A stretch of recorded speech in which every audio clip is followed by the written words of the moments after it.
ఇంకా సిగ్గుమాలిన రోజా. ఆమె గురించి ఏం మాట్లాడాలి? అసలు ఆమె ఒక ఆడది అని చెప్పుకోవడానికి ఆడజాతికి ఒక కలంకం ఆ మహాతల్లి. సింగారించుకొని ఇంత పెద్ద బొట్టు పెట్టేసుకొని పట్టు చీరలు వేసేసుకొని మ్యాచింగ్ నగలు పెట్టేసుకొని తిరుమలకి ఒక శాలువు కప్పుకొని వారానికి 4 రోజులు అక్కడే పడుంటదే ఈ రోజా. నీ వాటా ఎంత?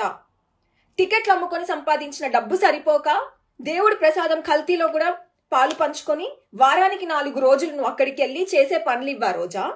మళ్ళీ ఏ మొహం పెట్టుకొని నేను తిరుపతి వాసిగా ప్రశ్నిస్తున్నానంటావు. నేను తిరుపతి అమ్మాయిగా ప్రశ్నిస్తున్నా. ఏ మొహం పెట్టుకొని నువ్వు మాట్లాడుతున్నావు? నీకు అసలు తిరుపతిలో అడుగుపెట్టే అర్హత ఉందా? నువ్వు మినిస్టర్గా చేసావా, లేకపోతే ముడులు మాణిక్యాలు మన్లు ఇలాంటి దరిద్రపు గొట్టు పనులు చేసి సంపాదించుకోవడానికి వచ్చావా? వైఎస్ఆర్సీపీ చేసిన అరిష్టాలని కడుక్కోవడానికి ఏమి వాడినా ఆ పాపాలు పోవు. వైఎస్ఆర్సీపీ ఒక పాపాల పుట్ట. అష్ట దరిద్రులు అరిష్టాలు చేసిన వాళ్ళంతా వైఎస్ఆర్సీపీలోనే ఉన్నారు.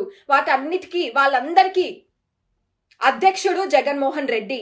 వీళ్ళు చేసిన పాపాలకి ఇప్పుడు వెళ్ళి దేవుడికి కాలి నడకని వెళ్తే ఇంకా దరిద్రం పట్టుకుంటది రాష్ట్రానికి.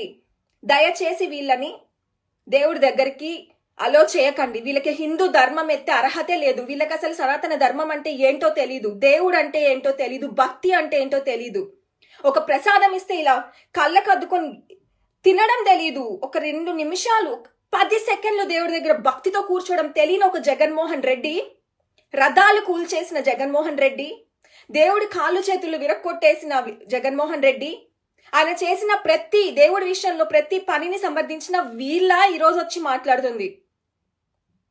మట్టి కొట్టుకుపోతారు. దేవుడితో పెట్టుకున్నది మీరు కలియుగ స్వామితో, వెంకటేశ్వర స్వామితో. పాప